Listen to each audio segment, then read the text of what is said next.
I need a margarita. What's up, guys? It's me, Yana Louise, the People's Advocate. I am back, and today I want to talk about, homelessness, because homelessness is weird, right? Like, it's weird that that's just like a word that's not like just from like sci-fi novels or like movies about dystopian hellscapes. It's weird that we just like have homelessness and we're like, yes. or not yes necessarily, but like, yes, we have that, we have this. It's just weird that we're not challenging the concept of homelessness more. And just follow me through a thought here, but I feel like it's kind of akin to like if a kid was just like, oh, I'm schoolless. I don't have school. Nobody would accept that. In fact, it's illegal. So it's like, why is it not equally as absurd to hear somebody say, I'm homeless? Because one might argue that having a home is infinitely more important to survival than having a school. Why is it that we would accept one and not the other?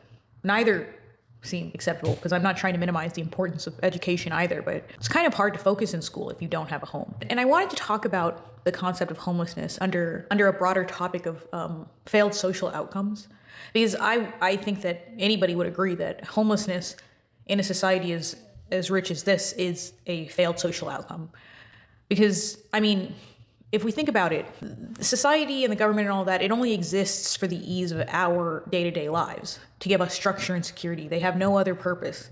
You know, they're not here to just tell us what to do or like force us to give them our money or whatever. They are public servants. They serve us. Following that definition of their role, when we see the allowance of involuntary homelessness in a society where a home is needed to participate successfully, it's inhumane and it is devaluing of human life to allow that. That kind of model, the commodification of housing, it predicates survival on the amount of capital or the amount of money that one has. And that is not a factor that is up to the individual in the current capitalistic system we operate in. Like, most of us are just kind of inheriting whatever situation our parents were in. So it's not really up to us if we're able to afford a home or if we landed in a position that would allow us the education or the financial literacy to navigate that space. So when you commodify housing, something that somebody needs, something that one cannot function successfully in a society without, you're essentially saying your value or your worthiness of having your basic human needs met is completely dependent upon your production value. And that's just not true for any person. So it's gross, right? It's weird and bad and gross. And yet we allow homelessness anyway. And when I say we allow, it's just like in our society. And like I said, I don't think that it's challenged nearly enough. There's just kind of this soft discomfort or like vague awareness of its badness. Like I said, I wanted to talk about this under the broader umbrella of failed social outcomes, of which I think we see many in a society that's, follows the socioeconomic models that we do.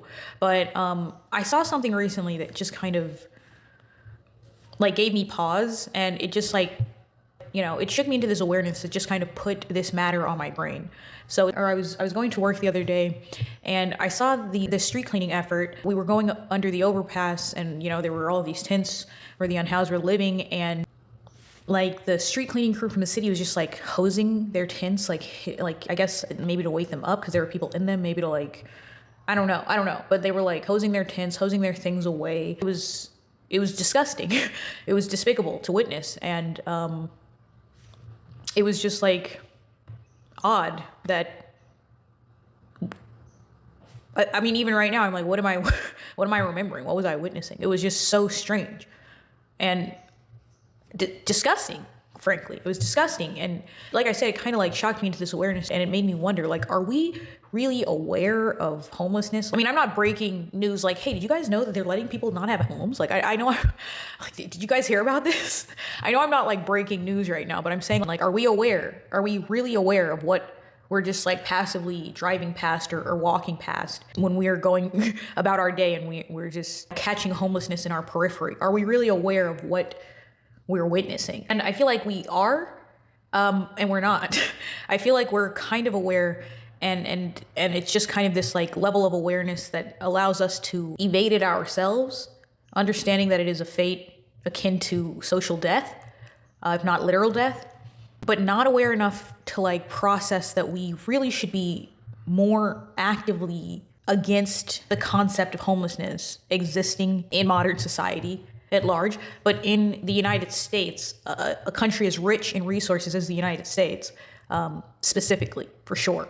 We have this kind of flippant attitude when it comes to homelessness. So, like that's just the way it is. We kind of shrug at it. Sometimes we blame the homeless person for their suffering, for their homelessness. And sometimes we just pray and thank God or whatever entity or whatever we worship. We're so thankful and grateful that we're not in that predicament. And I think it's that last element, that last response that we have every so often of being grateful that we're not in that predicament. That's what kind of gives away the fact that we are aware of just how awful and dehumanizing it is to be sentenced to homelessness, essentially, and to be unhoused in a country, like I said, as rich as the United States. And when I talk about the richness and resources in this country, I'm talking about the amount of housing that is available versus the amount of homeless people there actually are. There's actually an unbelievable amount of vacant homes in the United States. We have the ability to house every single citizen in this country, and we are actively just electing not to, under some guise of perhaps it being too difficult or not our problem, or I don't really know, but we're just not addressing this problem as aggressively as we should be, even though we do have this kind of awareness that homelessness is one of the most terrible fates that one can face. It's that gratitude, the acute sense of surviving that we feel when we are not homeless, that shows how deeply aware we are of just how horrific homelessness truly is. We still look through and past these people. We throw up our shoulders and we're essentially saying that it's not our problem. And it's sick because it is our problem. And what's even sicker is that, like I'm saying, we kind of know that it's our problem.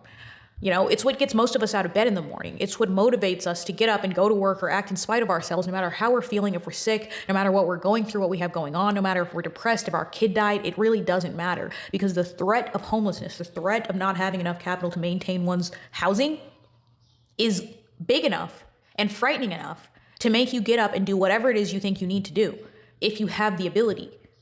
And sometimes even if you don't. And that's what indicates that we know that fate, yeah, this sucks, but that sucks more, like we know.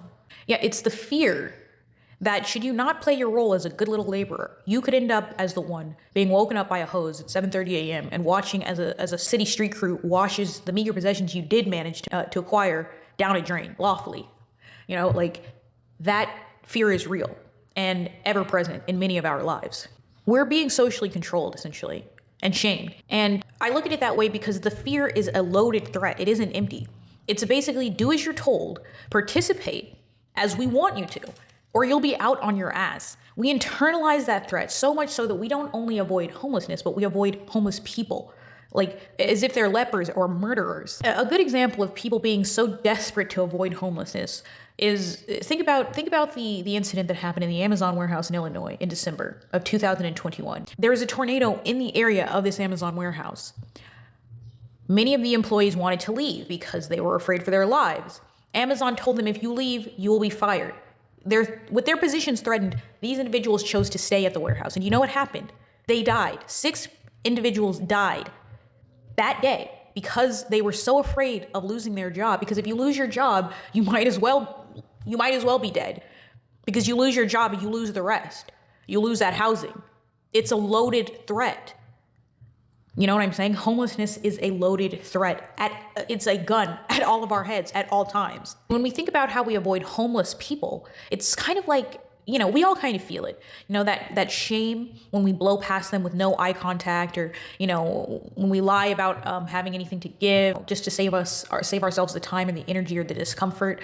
When we lock our doors, triple time when we see them at the intersection, just to be safe, as if they're gonna jump in the car and murder us or something. It's like we all kind of feel it, that shame, the shame of telling or seeing a struggling person and telling them, I'm choosing not to help you. That's how it feels anyway. We are left to internalize that shame, a shame that does not belong to us. The individual is not responsible for eradicating the great social injustice that is homelessness. Homelessness is and shall be a governmental failure for as long as it exists. The government exists, as I stated on many occasions, only to serve us, only to give us security and safety and ease our lives. Anything beyond that is corruption for personal gain of the politician. Anything beyond public service. So most of it is just corruption, but that is their intended function. So that means that if homelessness exists in a society, it is then that government's responsibility to clean it up. So why do we internalize the shame? We should not. I think that the shame comes from the knowledge that this isn't acceptable, but we're not vocal enough against it. And we're all just kind of vaguely avoiding it or skirting it for ourselves while accepting it for others. Maybe even taking solace in the fact that it's them in that predicament, because that means it isn't us. How can we see something as so unbearable that it should be avoided at all costs, even leveraged against the potential of death, as we see in the Amazon warehouse case? How can we see something as that terrible of a fate, but not see it as something that we should not have to avoid or even consider as dignified creatures? Because fear should not be a part of a regular functioning person's life. And that includes fear of homelessness, a constant fear of instability. That should not be a part of any dignified creature's life. You deserve to feel stable within your home, within your life, within your community. I think that's where the shame comes from. And I think that we should be enraged. We should be infuriated that we are left with that shame, because it slows us all down. And it's literally not our shame to process. Leaders that we have elected to represent us and to create legislation that protects us are the people who shoulder the blame for this injustice. So we should reject the shame. As I stated before, there are more vacant homes in the United States than there are homeless people. So the only things that are allowing homelessness to continue are the greed of a few individuals in high positions of power in our society, and our willingness, all of our willingness, to ignore them and their plight as just a part of life or just how it is. This is one of the greatest atrocities mankind has ever allowed. And the fact that we do not see it that way and are not actively fighting against it with that sort of intensity just highlights how desensitized and controlled we truly have become. There is legislation that exists that could be tweaked and improved, I'm sure. New York is the only place in the nation I know that has a right to housing, and that indicates that it's possible. It's been seen as a social responsibility to provide housing in at least one area of the country. And it wouldn't be a perfect system, obviously, and that's why I'm saying I don't have the legislative answer. But I know that the avenues exist if we want to go down them. We could be seeking the answer, perfecting this solution, but we don't even look at it. We don't even glance at it. We don't even look at the problem, which is, of course, then how could we find a solution? I think that just on an individual level, like what we can start to do as people is release the shame and kind of reclaim our humanity. And I think that we can do that by acknowledging the humanity in these homeless individuals. Allowing ourselves to acknowledge the humanity in a homeless person is personally liberating, because we're no longer another individual shrugging off their plight, shrugging off their misery. We see them, and that's a huge first step, because our humanity is one of the last things that we have that will allow us to unify and act as a singular force against the powers that be that try to oppress the working class. And I don't think that we should allow the government to scare us or allow capitalistic fever dreams to manipulate us out of our humanity as it has. Because I do think that it is a combination of fear and false hopes that allows us to just look past homelessness and look through homeless people the way that we often do. Like, we might not be able to give them a home or a job or, like I said, fix every piece of legislation that prevents them from progressing in society the way that those who are privileged to have homes do, but we can do what we can do, and we can be human, and we can continue to extend that humanity to people, especially people who are struggling, the least among us. So I would just say, if you have the extra 50 cents, just stop, take the extra 30 seconds out of your day, give it to them, give them the buck. It doesn't really matter. It doesn't really hurt you.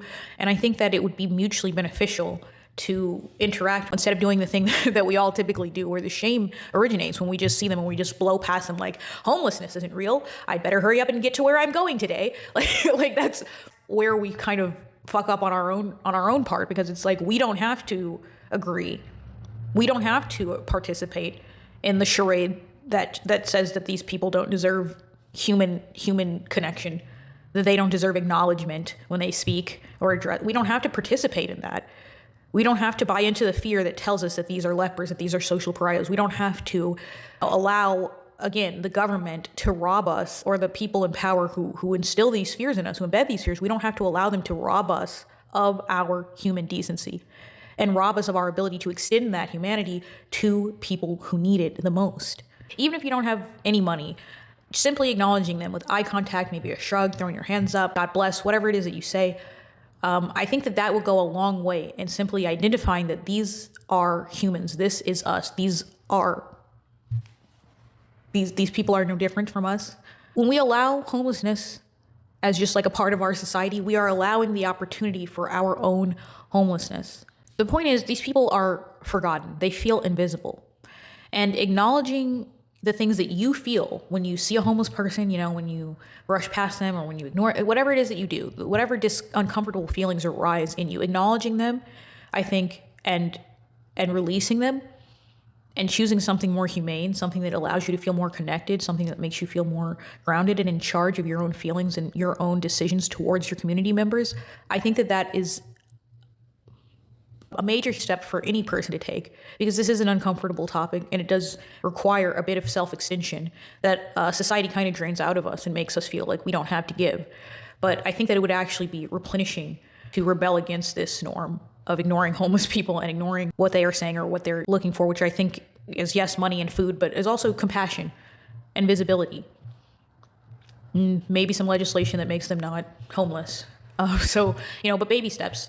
So yeah, if you got the space mentally, emotionally, financially to reach out or extend to these individuals in this way, I think that, again, it would be good for not only them, but for you as we begin to distance ourselves from the shame that, again, the people in power should be dealing with. They should be facing. And that's where we should be facing this ire.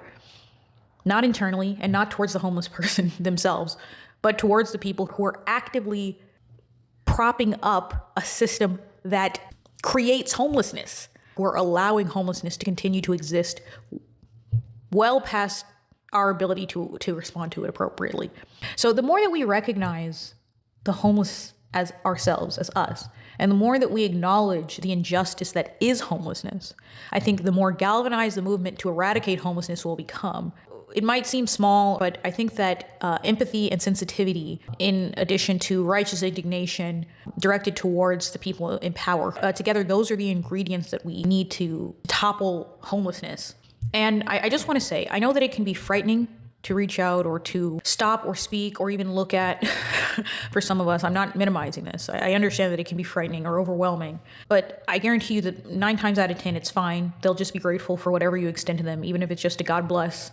And that 10th time out of 10, that one other time where something bad actually happens, like they rob you because you stopped or they take your whole wallet and leave you with $1, even in that instance, you'll be able to recover. Something that my mother used to tell me when we would get robbed, which we have been, is that we shouldn't be angry and we shouldn't be upset or want revenge against the thief, because the fact that they are so desperate as to be out here stealing means that they probably needed what we had way worse than we did, because we're not out here desperately stealing. And we would bounce back, and she is correct. And I think that is the most humane way to analyze even the worst encounter with a homeless individual, because we need to, again, look at the macro and identify with the fact that our society has driven these people to a point of desperation. And this is where we find ourselves when that's the case. So reach out if you can. Homelessness is super weird. We need to be way angrier about it. We need to be way more vocal about it. I think that we have become desensitized to it as individuals and as a nation. And that once we start identifying with the fact that it is not okay at all, that it is just as inhumane as it seems, it's just as frightening and terrible a fate as we all kind of vaguely are aware it is, when we're waking up and desperately trying to avoid it for ourselves, when we accept the fact that it is as terrible as we're worried it is, that's when we might be less willing to accept it for other people and less willing to accept the threat on our livelihoods that homelessness presents. Yeah, I just wanted to talk on that. I'm going to include more details about the vacancies and the amount of homelessness and and also the case that allowed housing to be considered a right in New York City. I'll include details about that because I think that's really interesting. And I think that that's one way that more people in other states, like lawyers, if you got that, it's a super interesting case. And if you read on it and you maybe are inspired to look through whatever you could do in your personal state to maybe get the ball rolling on housing as a right. Again, I know it won't be a perfect system right out the bat, but the initiation of legislation or just the idea that housing should be a right is important to start with. So I just wanted to put that out there. That's my 2 cents and a quarter. I gotta go yell at a politician for allowing homelessness to exist. Bye.